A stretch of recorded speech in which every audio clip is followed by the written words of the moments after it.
तो ये क्वेश्चन करते हैं, uniform solid cylinder of density इतना है ना, floats in equilibrium in combination of two non mixing liquids. दो अलग अलग लिक्विड हैं, लिक्विड ए और बी, और उसमें सिलेंडर जो है इस तरह से वर्टिकली रखा हुआ। सिलेंडर की डेंसिटी को रो मान लेते हैं अपन, और रो कितना दे रखा है 0.8 ग्राम पर सेंटीमीटर क्यूब। अच्छा, दोनों लिक्विड्स की डेंसिटी भी दे रखी है, लिक्विड ए और बी की। इसको रो ए बोल देते हैं और इसको रो बी बोल देते हैं। रो ए दे रखा है 0.7 ग्राम पर सेंटीमीटर क्यूब, और रो बी कितना दे रखा है 1.2 ग्राम पर सेंटीमीटर क्यूब। ठीक, height of liquid A H A ये भी दे रखा है, ये कितना दिया हुआ 1.2 सेंटीमीटर, और length of part of cylinder immerse in liquid B. तो लिक्विड बी में जो सिलेंडर का पार्ट है एच बी, वो अपने को दे रखा है 0.8 सेंटीमीटर दिया हुआ है। अब क्या पूछ रहा है, ए पार्ट में find the total force exerted by liquid A on the cylinder.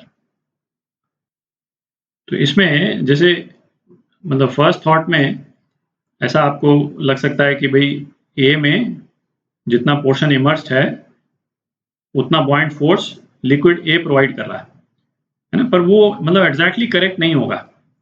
Liquid A contribute जरूर कर रहा है बॉइंट फोर्स पे, but liquid A directly बॉइंट force इसको नहीं लगा रहा।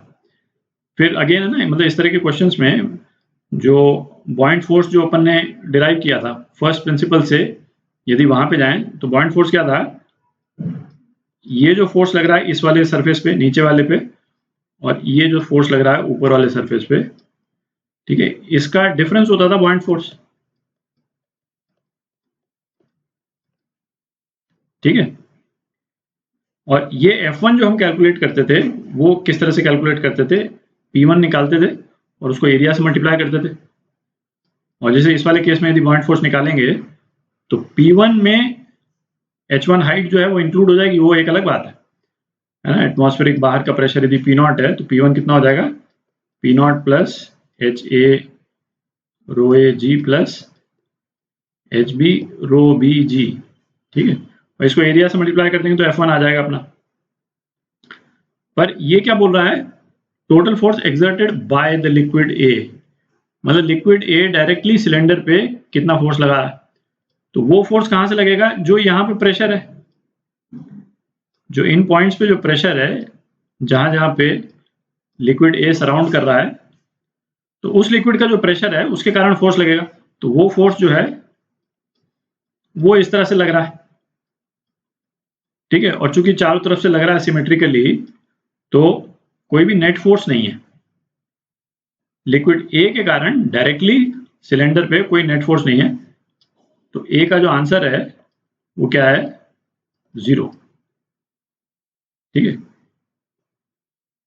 इस क्वेश्चन को हालांकि थोड़ा सा और बेटर तरह से फ्रेम कर सकते थे, है ना, कुछ इस तरह से आ सकता था, find the total force exerted by liquid A directly on the cylinder, कुछ समथिंग है ना, कुछ उस टाइप का। क्योंकि मतलब लोग इसको इस तरह से भी इंटरप्रेट कर सकते हैं कि टोटल बॉइंट फोर्स में लिक्विड ए का कंट्रीब्यूशन कितना है, तो उस केस में फिर ये वाला पोर्शन जो है ना वो जरूर आ जाएगा। ठीक है, बट इसका एक्चुअल आंसर जो है वो 0 है ना, उसका लॉजिक यही है कि डायरेक्टली लिक्विड ए कोई फोर्स सिलेंडर पे नहीं लगा रहा। ठीक है, पार्ट बी करते हैं। अब बी पार्ट करते हैं, क्या बोल रहा है, find H length of part of cylinder in air, है ना, ये एच का वैल्यू निकालनी। तो बॉइंट फोर्स निकालते हैं पहले। तो बॉइंट फोर्स, तो इसको फिर दोबारा से मतलब प्रूव नहीं कर रहे हैं इस चीज को। बॉइंट फोर्स इन मल्टीपल लिक्विड्स, इस पे एक सेपरेट वीडियो अपन ने बना रखा है पहले, आपने आई होप आपने देखा होगा, नहीं देखा होगा तो मैं सजेस्ट करूंगा उसको एक बार जाकर के देख लें। ठीक है, तो उसके रिजल्ट को सीधा यूज करें। तो उसके रिजल्ट में बेसिकली यही था कि जो वेट ऑफ लिक्विड डिस्प्लेस्ड होगा दोनों अलग अलग लिक्विड में, उतना ही बॉइंट फोर्स आ जाता है। ठीक है, और उसका ब्रीफ डिस्कशन अभी अपन ने थोड़ी देर पहले किया इस एग्जांपल में भी। ठीक है, तो बॉइंट फोर्स टोटल कितना हो जाएगा, weight of liquid A displaced plus weight of liquid be displaced। ठीक है, तो ये कितना हो गया, volume of cylinder liquid A में, तो ये हो गया h A into area, liquid A की डेंसिटी इंटू जी, प्लस लिक्विड बी में सिलेंडर की हाइट एच बी, ये उसका वॉल्यूम हो गया, और रो बी इंटू जी, और ये कितने के बराबर होगा, सिलेंडर के वेट के बराबर होगा। तो सिलेंडर का वेट कितना है, h plus h a plus H b into rho into g into area. ठीक है, तो ये दोनों बराबर होंगे, तो इनको इक्वेट करके सारे वैल्यूज डाल देते हैं अपन, करते हैं इसको इक्वेट। तो एफ बी को डब्ल्यू से इक्वेट कर रहे हैं अपन, F B is equal to W, F B is equal to W में ये एरिया और जी तो सब जगह से कैंसिल हो ही जाएगा।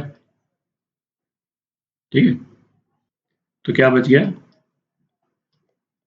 H a rho a plus H b rho b is equal to h rho plus h a plus H b into rho. ठीक है, तो ये सारी वैल्यूज तो दे रखी है अपने को, एच ए दे रखा है, एच बी दे रखा है, रो भी दे रखा है ना, और रो भी दे रखा है। तो ये सारी वैल्यूज आप डालिएगा तो एच आ जाएगा आपका 0.25 सेंटीमीटर आ जाता है। ठीक है, सारी वैल्यूज आप डाल दें तो ये आ जाएगा आंसर। तो ये आपका आंसर। तो अब सी पार्ट करते हैं, है ना, जगह बना लेते हैं थोड़ी। तो एच की वैल्यू इतनी आ गई, तो लेंथ ऑफ सिलेंडर निकाल सकते हैं अपन। लेंथ ऑफ सिलेंडर जो है वो कितना हो गया, 0.25 प्लस 1.2 प्लस 0.8, तो ये हो गया 2.25 सेंटीमीटर।